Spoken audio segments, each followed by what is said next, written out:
going on, family? You're tuned in to Real Lives Real Radio 104.1, your nightcap of comedy. My name is Ken Miller, and the big chair tonight. James is out, man. It's his anniversary. Miguel, I don't know where the hell Miguel is at, but joined the virtual studio with my comedy brother, Jeff the Batman Kaufman from the Law Office Kaufman and Lane, and our official sponsor, and my homeboy DJ Callis, 1/3 of the Crown Royal Boys. But we got a special guest tonight, so I ain't got time for them to talk. November 14th. This man will be at the Dr. Phillips, Orlando, Florida, and November 15th, the Strass Center, Tampa, Florida. The very funny Mr. Ali Siddiq. What's going on, my man? What's going on? Filth flowing filth. See, you gonna tell me nothing. Like I did 2 million interviews. Hey man, you gotta watch your mouth. Man, I know how to do an interview. I know, man. Ali, it's my bad. It's a habit, man. I'm so used to saying it to people, brother. I know you've been on radio, you done everything. But before we start this, I owe you an apology. What's happening? So I worked with you years ago. I've known Ali probably 7, 8 years now. I worked with you in Orlando. I got to work with you in Virginia Beach. And I headline Thursday. You popped in for a guest spot. Then I featured for you the rest of the weekend. And I went up to the green room and you kept the door shut all weekend. And not until I just recently saw you at the Breakfast Club, I didn't know I couldn't be up in the green room like that. So my apologies, man, because I was all up in your green room. I was like, my bad, dog. I didn't know. And I've been years waiting to see, months I've been waiting to see you to say, my bad, dog. Yeah, man, I'm a stickler for that, man. It's one of them things because that's how I came up. So I came up with the green room is for the headliner. Because you don't never know what the headliner is doing, what he got going on. And I explain it with the simple thing. You have Dick Gregory. He used to take a nap in between shows. You have Damon Williams that takes a nap in between shows. So why would I be in a green room going in and out of the green room while they sleeping? And then when Ron White, it was the craziest thing. They cut the Orlando Improv called me and said, "Hey, Ron White wants to feature for you." I was like, "What?" Like I don't know no young Ron White, and he was like, "No, the real Ron White." I was like, "Feature for me? What?" So when he came, he sent the lady and said, "Ask him, can I come in the green room?" And I said, "Yeah, you Ron White." And he said, "Man, I understand. I got my trailer outside. I'm not gonna be in your space." Because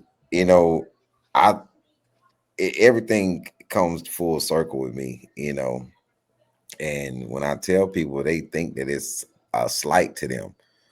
You gotta earn your way to that room, and if you didn't come with me, you know what I'm saying, if you traveling with me, cool, that's your space too, because we together. But somebody who I don't know, man, I don't know your habits, what you got going on. And then I don't like people that smack. You may have smacked. And I'm like, I've been like this. Hey, bro, you gonna have to get out of here with that smacking, man. So you never know what people got going on. What about one of them dudes that did heroin? You gonna be in there while I'm tying off? And I'm like, yes, sir. Let me hold that for you. That's what I'd be doing. Let me help you get tied off, big guy. For you. Been in the green room. They was for me to going in, everybody snort cocaine. And you like, oh, I guess this is not the room for me. Let me clean the mirror, sir. That's what I'm doing. Man. Ali Siddiq, Orlando, November 14th, Dr. Phillips, Tampa, Strass Center, November 15th. Bro, if you ever check your notifications, you will know that I am your top fan. I like and laugh at everything you post. I research you. I check you out because you are one of my favorite comedians of all time, man. I watched the interview you did. You were talking about moving from the chitlin circuit to mainstream. Are you still in that headspace to where you're more of a mainstream, or you're like what are your audiences like now with the amount of subscribers you got and the views you got? Or what is your audience like now? Man, with this many followers, I don't think it's possible to be chitlin circuit. Doing theater. I don't think no theaters is chitlin circuit. This, nope. We on the second, third year of theater tours. You know, it's I don't know if the Beacon and selling out all these 4,600 seats and 30, I don't know if you can be chilling circuit with that. You know, Do you? chilling. I think it. Do you think it's disrespectful to call it that? Or it just because that's what it was called back in the day, like black What would comedy is you? chitlin. No, I don't subscribe to black what they call black comedy. I don't know what that is because that is you could be white and be on a chilling circuit.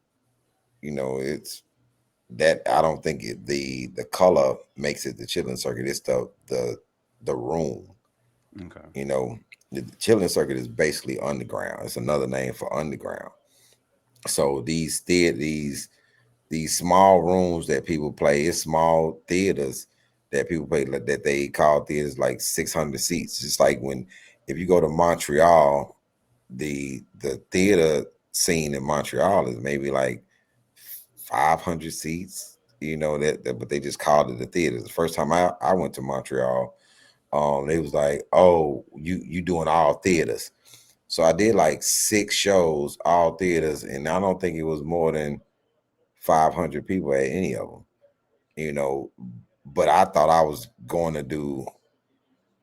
I thinking of theaters as being big places. Yeah. The that's not the case. So the chilling circuit is basically the B rooms because the improvs are not chilling circuit. You didn't moved up to mainstream when you in like the funny bones and the hilarities and the comedy zones and all that. That's a more mainstream situation than Allen's Comedy Shack. You know, that's two different. Yeah.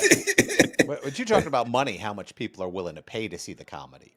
There's a Yeah, $5 ticket or a free ticket, and paying $40 to $100. that's Yeah. that's another thing. You know, I've been in places where people was like, "Man, I paid $400. It was me and my lady." I was like, "Okay," because I don't really know what the ticket prices Yeah. are. I just know that they a little more expensive than normal. So and with black comedy, Yeah. that is a title that I definitely run from because that puts you in a box. So that means if you ask anybody, you're like, oh, he does black comedy. That means it's going to be a lot of cursing. It's going to be a lot of sexual innuendos. It's going to be a lot of physical, that's more like slapstick. Yeah. You know what I'm saying? So I don't think I'm a black person that happens to do comedy, but that Rodney Perry loves the title black comedy. You know, so when you think of Def Jam, right? That was basically black comedy. And then you look at the material. Every last one of those people I ain't gonna say every last one of them. The 75% of those individuals have grown to that's not their stick anymore. You know what I'm saying? So would DL be considered black comedy or would it be considered a black person that do comedy? Black person to do comedy. Yeah. Would some more be considered black comedy or a black woman who does comedy? Yeah. Black.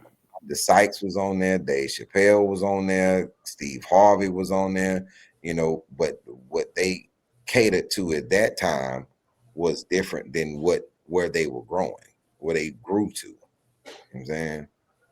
Yeah, man. I appreciate that answer. November Well, 14th, Orlando, Florida, Dr. Phillips. November 15th, Tampa, Florida, Strass Center, Ali Siddiq. Go get your tickets right now. You are Gary Owens is black comedy. No, damn. that's my man. Yeah. Yo, that's You know, another dude I'm a big fan of, bro. You have special after special after special. I tell people, I know people gonna say Bill Cosby. I think you're the greatest storytelling comedian of all time, and that's just my opinion. I truly believe that. What's I one? Go ahead, brother. I That's my opinion. That's He just my can't opinion. even. I see Dude, the look you're on my his face. He you're goes, my top hold five on. of That's nice to storytellers. hear. He goes, that's nice to hear, but yeah, Cosby, Who, barring his okay, weird man. prison Cosby, but stuff. okay, Cosby's that guy. Who's better right now? who's better right You now mean now? at telling a story Okay, all right. than you? I still think you're a better story than Cosby, and I love Cosby. The, Right. Mm. this is the He goes thing. 3 hours. That's a tough one. He does 3 hours. Cosby used to do three, and he not even feel it. Yeah, I Yeah, three mean, hours way too damn much. Right. That's too much damn I comedy. watched Cosby for two. He did three, but I watched him for two, and I only left because I thought I was gonna die. So I was like, yo, if I laugh one more time, I closed my ears. I put my hand on my ears while I was walking out because I didn't even want to hear another thing to where I could faint while I was walking out. It was insane. Yeah. Right. So if you're talking about now, I don't think it's nobody who can deal with me now. Um, because the average comic longest story is about what, 7 minutes. Yeah. Hmm. My shortest one is 30. So just one thing, and then I just recorded a special in Detroit.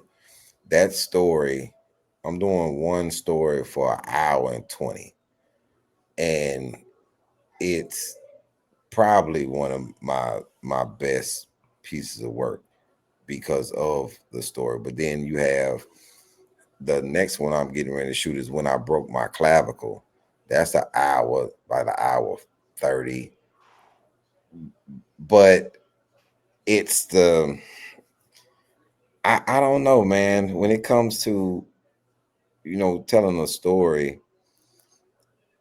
that's just how I grew up. So I don't see it as like other people. Everything I've ever learned was based on somebody telling me a story about why something was important, you know, and the style comes from my family. It's, I tell some stories, I tell like my grandmother, which is this going back in history type thing what my grandma would always do.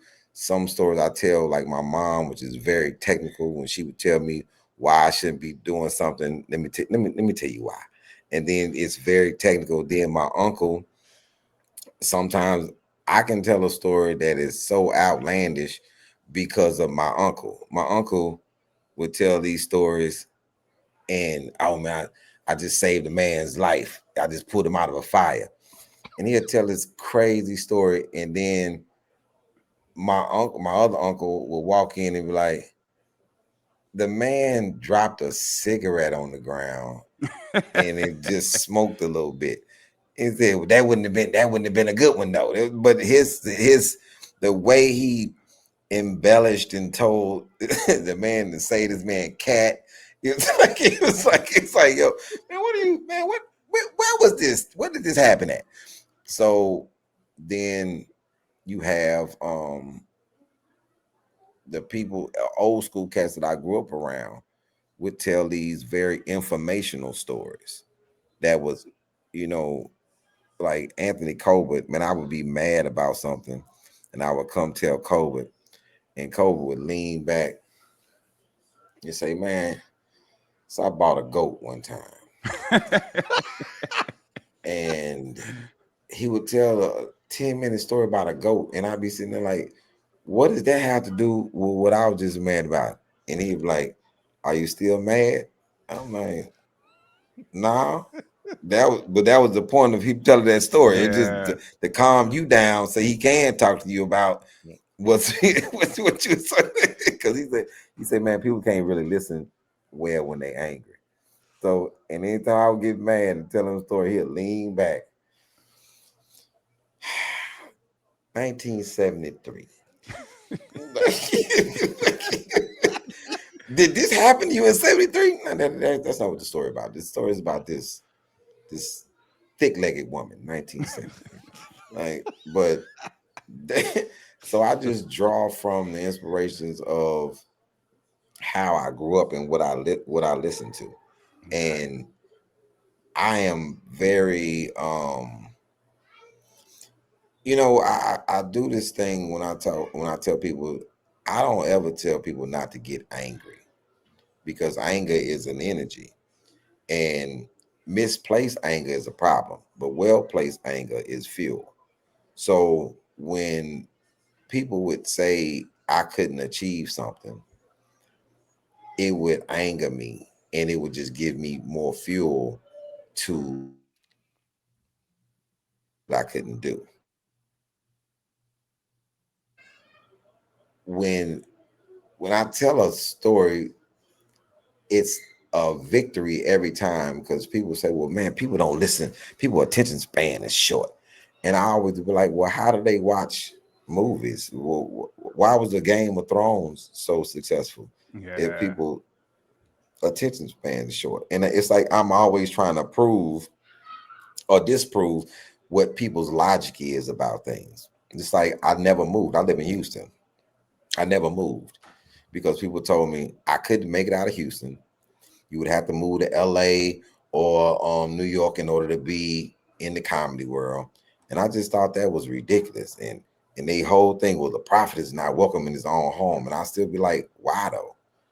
That doesn't make good sense. Why wouldn't you be honored in your own home? Yep, understood, man. The mountain Un- don't go to Muhammad, right? Yeah. Yeah. So, and the other thing is, I'm one of the few comics in the world that I can stay at home for a year and make a ton of money in my own hometown, just headlining at the comedy club. Like I don't really have to go anywhere. I have a huge fan base here, not like people who moved away from their hometown and then they have a hard time selling tickets in their hometown because you didn't make your bones in your hometown. You made your bones somewhere else. And you having a hard time selling tickets there too because it's so, clustered with other people. I mean, I didn't want to go to LA and have that story. I slept in my car and yeah, I mean, sleep in the car no, story. Yeah. I'm cool.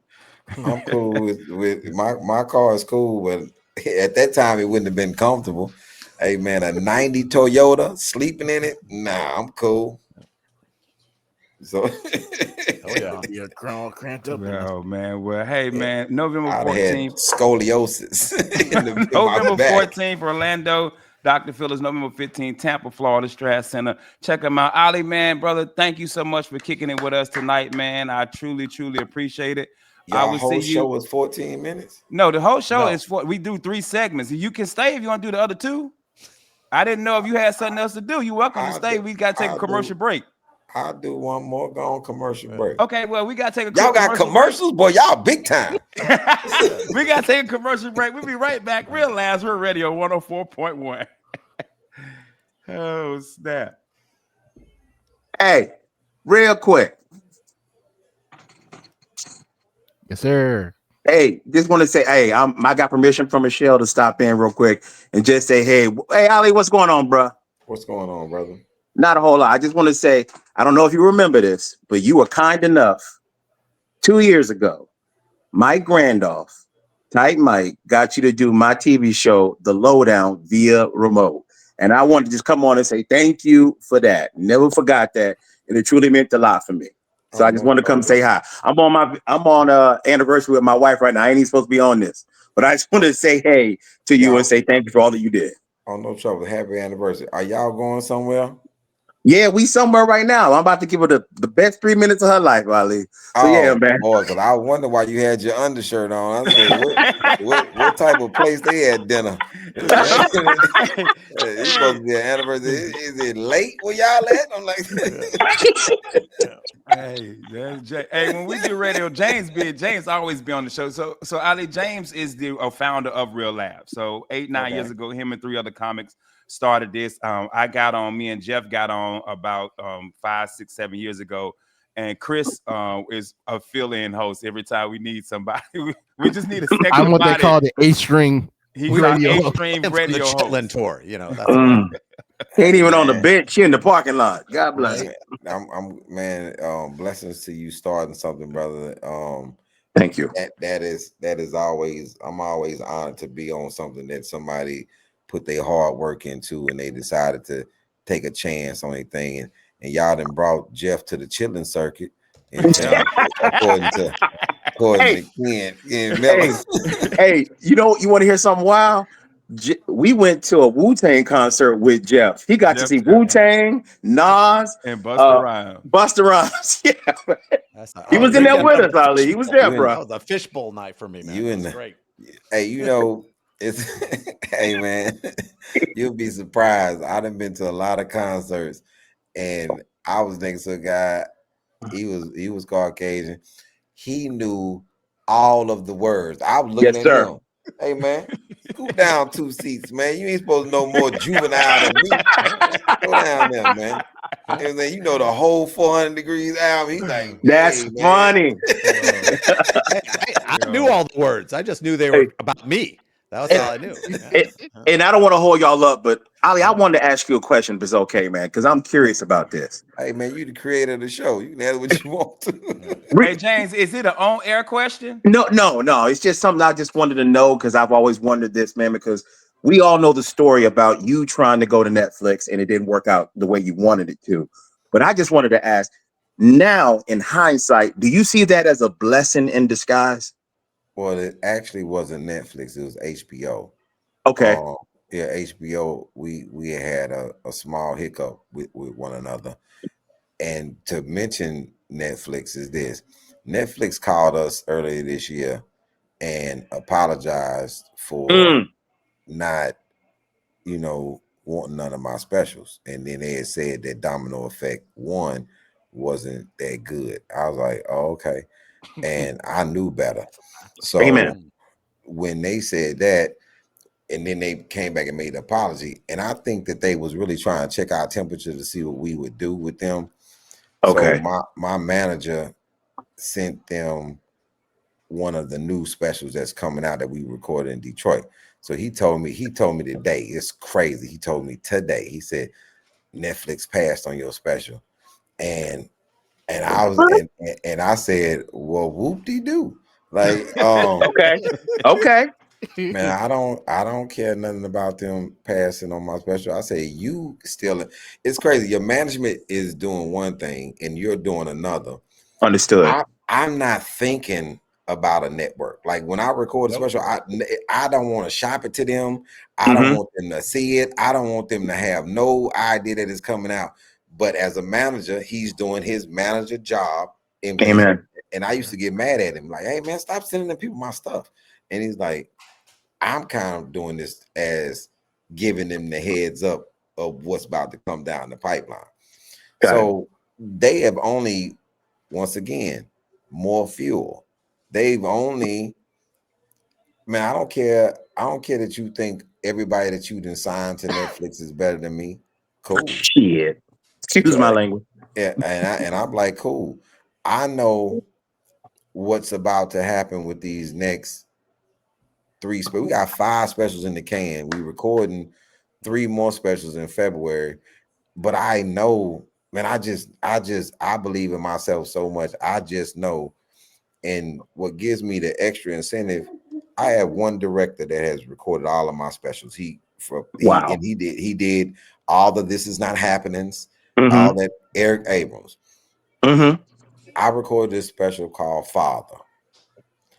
Eric Abrams walked up to me and said, I recorded your Epic special. I recorded your Comedy Central special. I recorded all of your stuff on Comedy Central. I recorded all the domino effects. I recorded My Two Sons, and I directed and recorded Rugged. My father has to be the best that I've ever seen you. Wow. And I said, really? He's like, yeah. And then I recorded this special called Dog, like the same, because I recorded 3 specials at a time. So we recorded them the same weekend. Yes, So sir. then I did Dog the next show, and he said, "Well, I take that back. Um,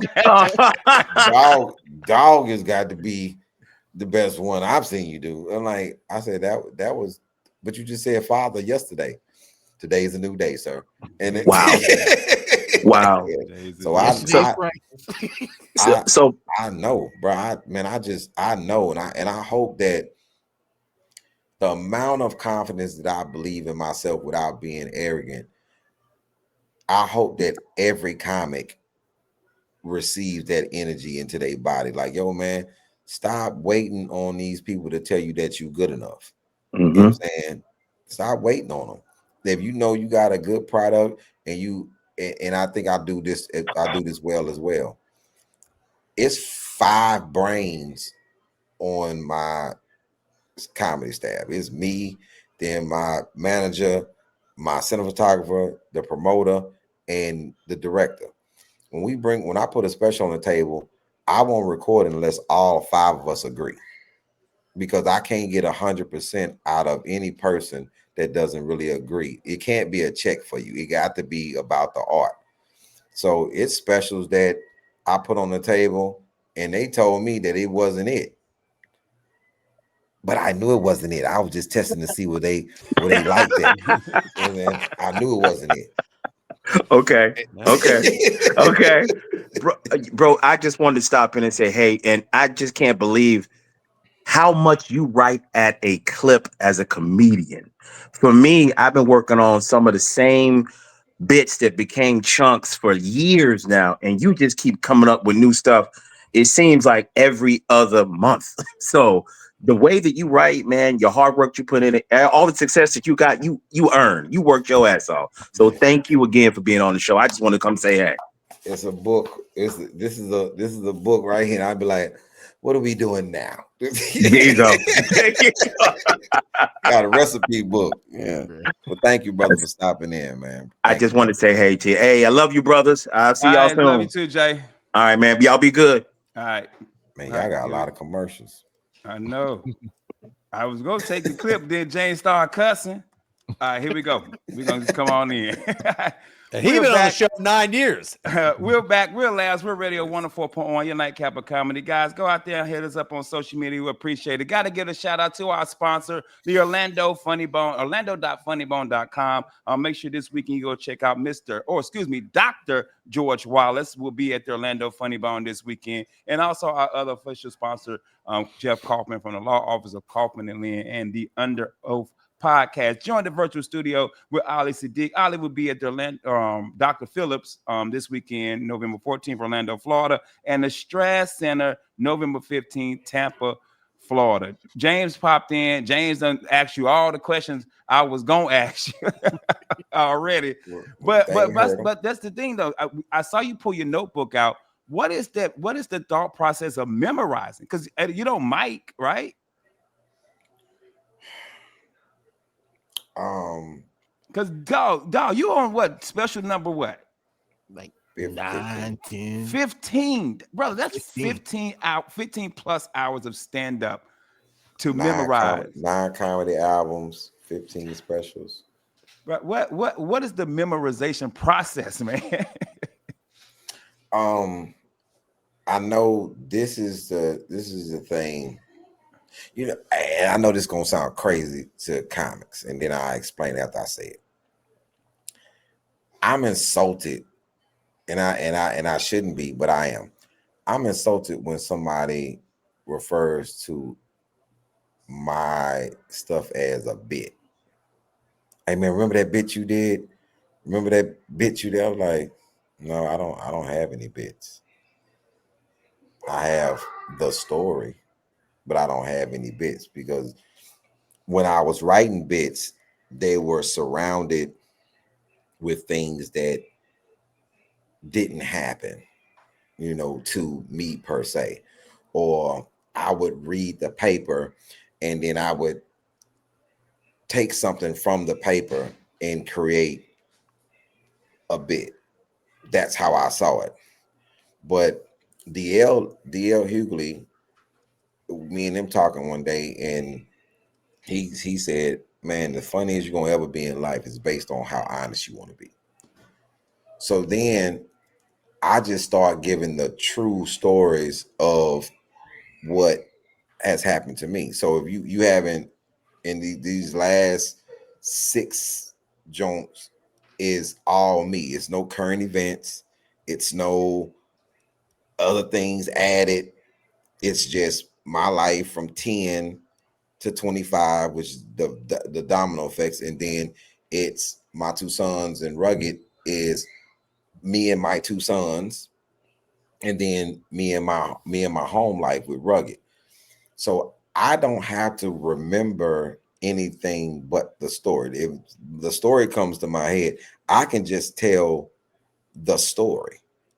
It's nothing for me to remember. In it's not a superpower. It's just what happened. You know what happened to you in the fourth grade because Yeah. you were there. You know what I'm saying? So I remember in the fourth grade, I became a flag bearer in the fourth grade, right? I would go and put the flag up in the morning, and then we got to put up both flags, the Texas flag and the American flag. And then we would get out of class 15 minutes early to go get the flags. The only reason I did it is because there was this cute white girl named Tamika. Never met a white girl named Tamika before, but I Never. met her in the fourth grade, right? And she was from Tampa. She lived. Her family moved to Houston. She was from Tampa, and this was the first person that ever told me about yellow rice. She was like, "Yo, we don't eat white rice in Tampa. We eat yellow rice." And I can tell this story about how many times me and this girl walked to the same because it was my fourth grade experience. And I remember this black girl named Delisha was like, "You just like that little white girl." I'm like, man. But I remember when I went home and told my dad, I said, "Hey, man, got me a little girlfriend. She white." And he was like, "Say, man, how you gonna explain that to your civil rights grandmother?" I'm like, I'm not. and then I read in the civil rights. I remember I told my grandmother, I said, "Gram, before you say anything, you know it's white people that helped out with the civil rights, right? NAACP, all this stuff." And she was like, "Where's this going?" I said, "I got me a girlfriend. She's white." And I remember my grandmother was on one. She was still on one. She was like, "Do you know how many black?" I'm like, man, but I had already read. I had my defense and everything. I think it was all type of white people fought right next to black people. Like she wasn't trying to hear it though. She from Louisiana. Nope. She ain't trying to hit nothing but you marrying a black girl. I end up marrying a little brown, cinnamon brown one. She, you know, I Yeah. still got close. I got close. What's crazy is I ain't even know I live in Orlando. Didn't even know Tampa ate yellow rice like that. Right. Yeah, Cuban. It's Cuban rice, man. Come Yo, on. didn't yeah, even know that, yo. But I think that's the dope thing about your stories. You mhm. you got a perspective of things in life and what you've been through that somebody here be like, dog, I ain't even like today. Chris will tell you, I don't nobody take care of their yard the way I take care of my yard. And I was Yeah. watching your Every video week. about you going, hey Chris, every week Every week. about you going to Every buy week. a lawnmower and having to get a hat, and you out there with the Gucci slides on, and I'm dying laughing because I'm out there. I got the sweatpants, my shoes on. I'm like, I got the best lawn in my neighborhood. But when you get to listen to your perspective of things, people sit there and be like, "Yo, I did that too." Or that Yeah. happened to me too. And I think that's what's so dope about the storytelling aspect of stand Yeah. up. You know the craziest thing? I don't know why I'm not good with my yard, but I have a whole garden that I grow stuff in. Okra, tomatoes, cabbage, cucumbers. Yeah, I can grow stuff. It's just cutting that grass is just crazy to me. I I don't know love why. It's supposed to be like on the same line, but it's not. it. It's not because I with you. I don't think I could do a garden, but I can take care of my grass. I can line it up. I can do these bushes, the tree. I got all that. I don't think if I had to plant something, if I had to plant some collards and tomatoes and stuff, oh, they're gonna be dead. See, and that's where I come in at. Hey man, you cut the grass, I grow the food. You know what I'm saying? I thought they were the same, but they are totally different It's things. not the same, man. November 14th, Orlando, Florida, Dr. Phillips. November 15th, Tampa, Florida, the Stress Center. Nobody besides one person, I ain't gonna say his name, but nobody has ever had a bad thing to say about you, man. You help so many comics, and I see you got specials out for Marcus and O'Reilly, and a special out for Ryan Davis. You got any other comics that you got lined up for specials that you can talk about, or is it, you know, in the We I want to works? know who that one person is. Everybody we know. yeah, Michelle. we Uh, not today. you Not know, today. and you know what's the weirdest thing about that? That I am I'm still taken aback by the whole thing because I think about how people, because they like somebody's movies, that they think that these people are perfect, and they think that they don't they don't have any flaws. And it's a weird thing for somebody to say, I'm talking about having a strong opinion about somebody that they actually don't know. They have no connection with, you know what I'm saying, outside of the entertainment. But then say something or say things about a person that they actually don't know. Hey man, I remember this other comic came on. It was like, yo, you brother, I'm gonna be very respectful of this. You know, I don't want no smoke with you, but I'm gonna be very respectful. Man, you clout chasing. And I was like, it dawned on me, hey man, you may need to drop your album that you recorded probably about 9 years ago. And for some reason I just haven't dropped it. It's called Dope Without Association. And so it's all the people on the artwork, it's all the people who I actually have pictures with, all the people who I admire. And I've never posted these pictures because I don't think that you standing next to somebody in a picture equates to you being talented. You know what I'm saying? I got a picture of Smokey Robinson. I can't sing. Ooh. Mm. So how does me being in a picture associate myself with this person makes me talented? You know, It's an autograph. It's an yeah. autograph. You have an autograph with him. You have five Basically. seconds of his life. All the people who come ask you for your autograph, they want to say, I had 5 minutes of his life. You're coming close to brilliance. That's what it is more than, hey, I'm on his level. Yeah. It's I got a It piece doesn't of his life for 5 seconds. I mean, that's it doesn't make you funny because you take a no. picture with Chappelle. That doesn't make you funny. That just you get the picture with Chappelle. Yeah. So if you don't, if you acclimate yourself to one thing, it's kind of like when people said when Robert Glasper won the Grammy over Chris Brown. Who is Robert Glasper? Da, da, da, da, da. Well, he is a very talented artist that produced a lot of people, and then he produced his own album, and he won a Grammy. Because because you are a Chris Brown fan, that means that you were supposed to know Robert Glasper too. You know how many movies that won Oscars? Like when The King Speaks won an Oscar. I was like, yeah, man, why you agree with that? Because I saw the movie. Movie. Yeah. Yeah. I saw the movie. You don't watch these type of movies. If you only watch one thing, like if somebody had a conversation with me about, like, I've never seen, and I know it's gonna trip people out, I've never seen not one episode of Snowfall. I've not seen not one episode of Power. I haven't seen one episode of any of them shows. But if you ask me about The Crown, you asked me about I never watched what's the popular show I mentioned it earlier.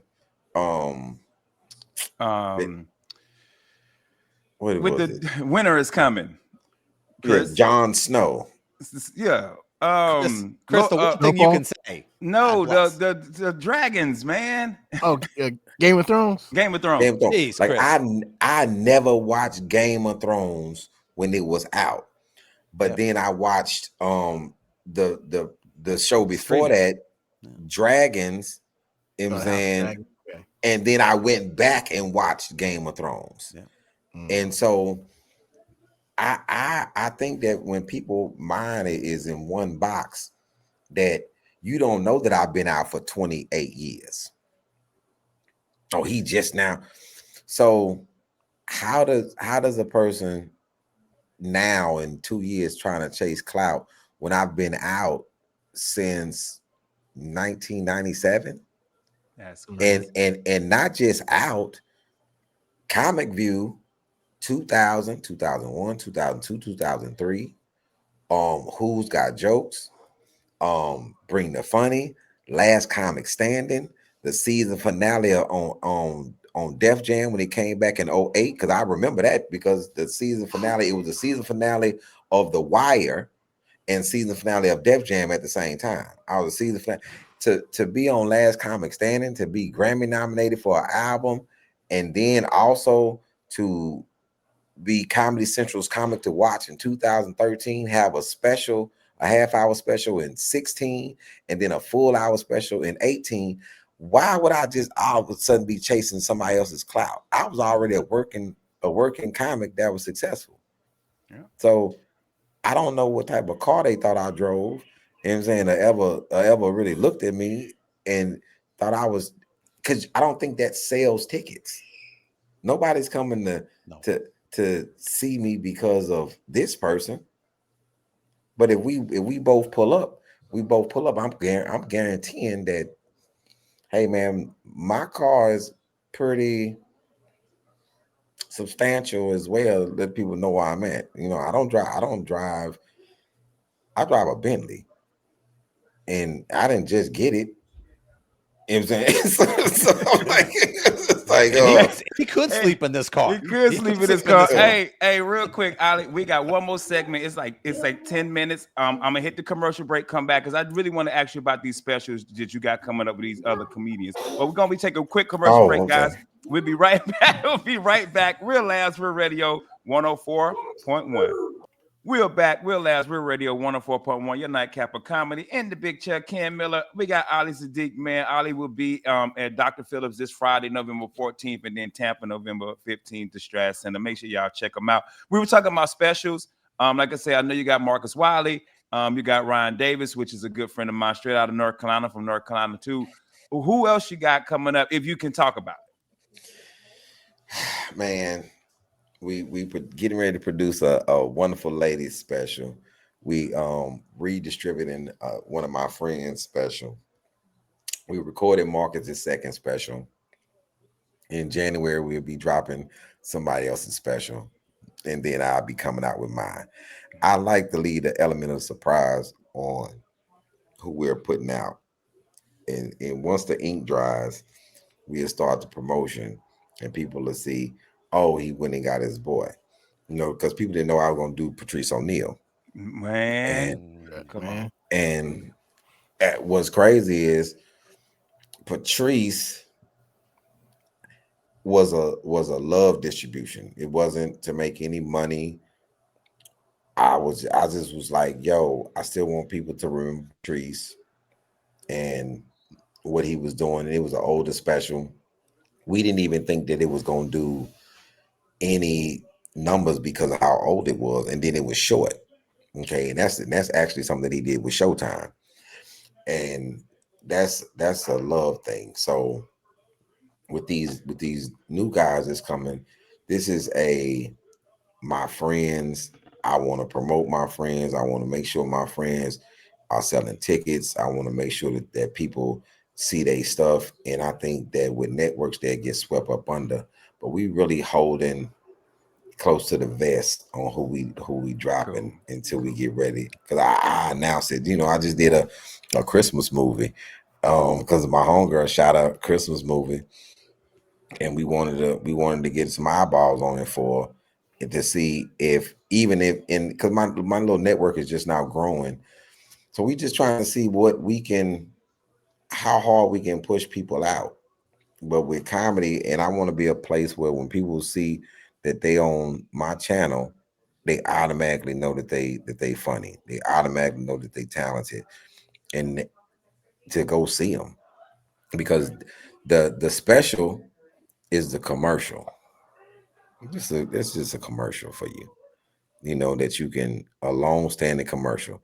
The caveat to that is people coming to your shows, putting bodies in your seat, and that's where you making your actual money. It's not with the special. Nobody gets rich with the special, unless you already big. A lot of these people they gonna get paid more with me in the long run than being with a network. You see You what we you did with Ryan. you had mentioned earlier about people taking pictures, and that's not about, that doesn't mean they're good. But I mean, you've been doing this for a couple decades. People come at you probably on a daily basis asking for help, asking for things that they didn't earn. How tough is it for you to try to give advice, but, let them know that that's not going to get them on stage? Ooh, man. When Ken said it's not people who say nothing bad about me, I'm like, well, he haven't talked to the people who I've turned down because Right? because this is people who really got some choice words for me behind my back. But and I think that with most people, I'm very honest with them, and I'm like, hey, listen, I understand networks headaches now too because it's some specials, man, that I have received, Jeff, brother. I wish you were the front person for it. So you can say the white man said no. You know what I'm saying, man? But when it is me and you got my personal phone number, you know me, and you sent me a special, and I watched it, and the whole time I watched it, I'm like, I'm talking about Ken, Jeff, DJ. Hey, you would be surprised of how many specials I done said like this, and some of them I have balled my head up. Like, man, what am I watching? And and hey, man, I can't give you notes on a special that you already recorded. You have to let me do that in the beginning, and I get it. And somebody want to tell me how, and I spend $90,000 on them, That's and I be sitting there like this.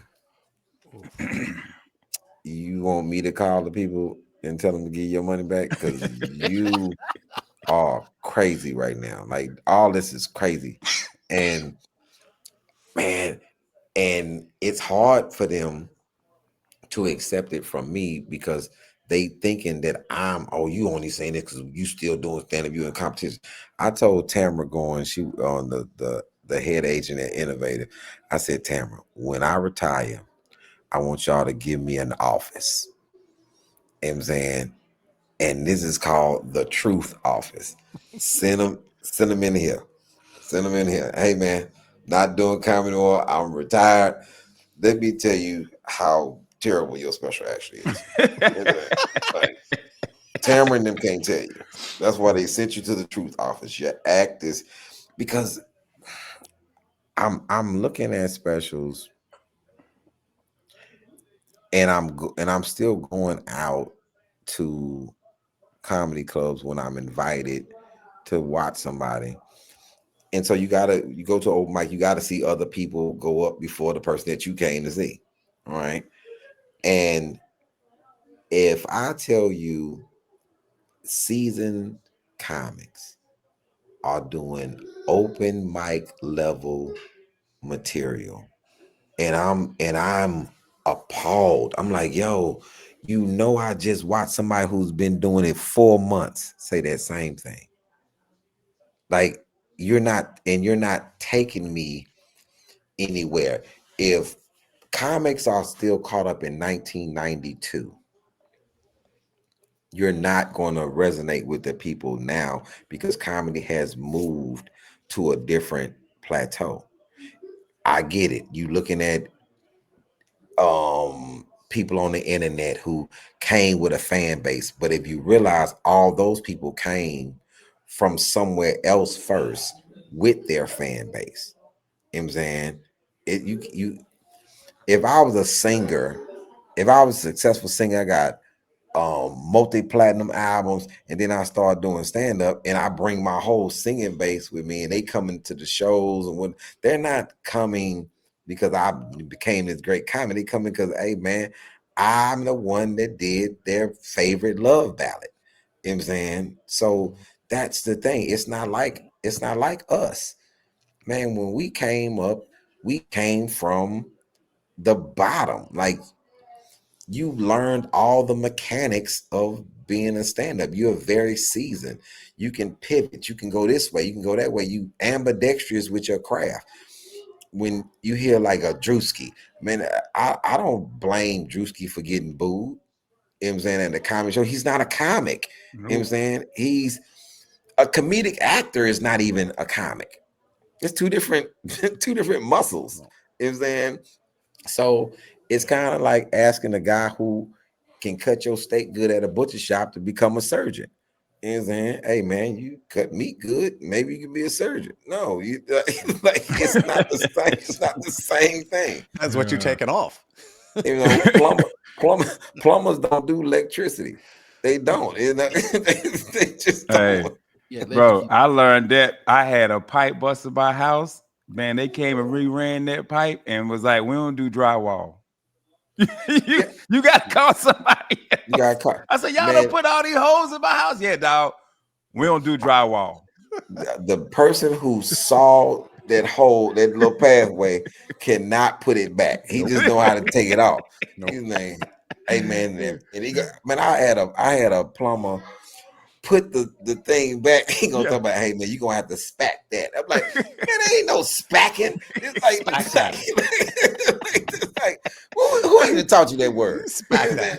Yeah. Gotta spack Hey, that man. for me. They gotta be sealed up, brother. What you Yo, I got It's kind of like 42 us. holes in the house, bro. It's kind of like us, Ken. Hey man, you can cut grass. I can grow stuff. I can grow grass. I just can't cut it right.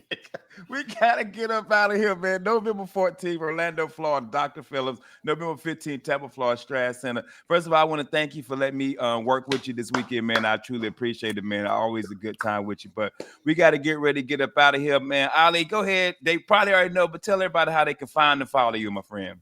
Hey man, y'all can go on YouTube, Ali Siddiq Comedy, or y'all can go on my website, alisiddiq.com. I am definitely not hard to find. Spell my name Siddiq. Want to say appreciate y'all for spelling my name correctly, because I don't know what type of name folks be spelling sometimes. And the other thing is, Jeff, I want to tell you this quick story before we get out of here. Ken called me and said, "Hey man, if you're still looking for somebody to open for you," I said, "Ken, I'm not looking for anybody to open." Chris, did I tell you that? Chris, did I tell you that? I said, I am extending that to you, but I'm not looking for anybody. I don't need anybody. And he was like, "Oh, my bad. No, just know this is something big, because I respect you. Don't send nobody else to my phone to my, hey man, he letting folks open up for him." I'm like, no, I am not. If you get 5 Hey, minutes, no. Hey, Chris, No. Chris, did I tell you that story? I was like, Yeah. he said he ain't looking for nobody. I'm coming to town. There's a theater. Let me call my friend. You know what I'm saying? I'm like, no. If you would have said, when you turned it down the first time, I was like, okay, cool. It's back to just me. You know what I'm saying? More time for me. I'm looking to do an hour and 55 minutes. You know what I'm saying? He's like, if you still looking for somebody, I'm not, and I'm not. Hey, brother, I appreciate it, man. We got to get up out of here. Guys, thank y'all so much for tuning in. We'll see you tomorrow night. That is Ali Siddiq. That is Jeff the Batman Kaufman. That is Chris Alexander, a.k.a. DJ Callis. Chris, do me a favor. Tell them what to do. Take your ass to bed. Good night. Before you go, Jeff, let me see if he answers, because he didn't hit me twice since I've been on. Hey man, what you not finna do is this. Just look at your people, man. Hey, what up, man? What's going on? Hey, we'll see you this weekend in Orlando. friends. I got some lima beans. I got some lemon pepper chicken. And I got some meatloaf. And he's gonna end it with, "Who's this?" I'm off to the big shot right now. You got some lima beans and some collard greens, and you still got the Christmas tree up. How do you know about my Christmas tree? That's what I tell you. Yeah. I think he just messed with me, man. Because Who this? what's your name again, man? Yeah, who are you? Jeff, man. I'm on the line with your feature, and he said that he's gonna be with you in Orlando. I'm gonna be in Orlando this weekend as well. Maybe we can catch lunch or something. You gonna be in Orlando this weekend? That's where all my tickets are going. You black motherfucker. Who you on with? It's just me at this theater. Just me. I mean, who you at with right now? What? Oh, He so said- we interviewed you last week on Real Laughs. Who this? Fuck you too. Hey, well, at least you got a good person. I'm gonna see you next. I'm gonna see you this week, okay? Yeah. I'm coming in on Wednesday. You come in on Wednesday, I come in on Thursday, man. I'm gonna call you. Let's go have lunch. I'll treat you. You damn right you gonna treat you. They got a restaurant called Patillo's. You ever been to Patillo's? Never been there. Make reservations It's for from me. Chicago. It's from Chicago. You never heard of Patillo's? Nope. Do you eat meat? Yeah, I eat meat. Listen, you could have been a Muslim, a Muslim. I don't know. I am Muslim. I eat fish too. It's a hot dog place, That was a man. good Muslim. It's like a hot dog place, Ali. It ain't no 5-star. It's like Man, hot dog. I said make reservations. Yeah. You can't. You. It says What it's are a you holding the 5-star door? hamburger place. Ain't no reservation. You just walk up in that motherfucker. Okay, give me a call. I'll be there on Thursday when you get there. Let me finish eating my greens. I got onions in the greens too. You got great beer coming in. You're old. You up, man. I love you, man. Bye, man. Oh man. Hey, That's a Sam, nut, man. hey, I'm gonna clip some of radio too. Can I clip that and share it? Yeah, man. All right, Yeah, man. 'cause that's a nut and a That half. motherfucker Bro. said, wait, that's why my motherfucking tickets there.